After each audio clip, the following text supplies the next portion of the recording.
मीरपुर बठोरो में आवां खे ख़बर ॾींदा हलूं। लाल बख्श खाड़क जी रिपोर्ट मुताबिक़ मीरपुर बठोरो के गर्ल्स हायर सेकेंडरी स्कूल में स्कूल के प्रिंसिपाल मैडम फरजाना सोहू पारां शानदार सकाफती तकरीब मुनक़िद कई वई।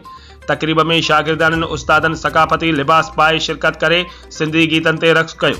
जॾहिं त ॿारनि टेबलोस पेश कया। उन मौके ते सवेरा, सबीन, सिंधु, इंशा, फातिमा, यास्मीन, बेनज़ीर, अलीशा, फराह, तस्लीम, पारस ऐं ॿियनि ख़िताब कंदे चयो त सिंध जी सकाफ़त जी ॼाण मुंहिंजे दड़े बंभोर मां मिले थी। उन दौर जा माण्हू बि सकाफ़ती शयूं इस्तेमाल कंदा हुआ। उन मां अंदाज़ो लगाए सघिजे थो त सिंध जी सकाफ़त हज़ारे साल पुरानी आहे, जेका असां खां विसरी वई हुई। अजरकू टोपियूं ठाहिण वारा कारीगर बि बेरोज़गार बणिजी विया हुआ, पर सकाफ़त खे ॿीहर जीआरण में सिंधी मीडिया जो अहम किरदार आहे। सिंधी मीडिया हर साल सिंध जी सकाफ़त के उजागर करण लाइ तारीख़ मुक़रर करे झरझंग इहो पैगाम पहुचाए थी, जंहिंसां माण्हुनि में सुजागी पैदा थिए थी। हाणे नए नस्ल खे बि असांजी सकाफ़त तहज़ीब जी ख़बर पई आहे। उन्हनि चयो त असां पंहिंजी सकाफ़त ऐं पंहिंजे वसीलनि जी तॾहिं मालिकी करे सघंदासीं जॾहिं तइलीम याफ़्ता हूंदासीं। तइलीम हिकु अहिड़ो मोर्चो आहे जंहिं तां असीं हर झंगे विढ़ी सघूं था।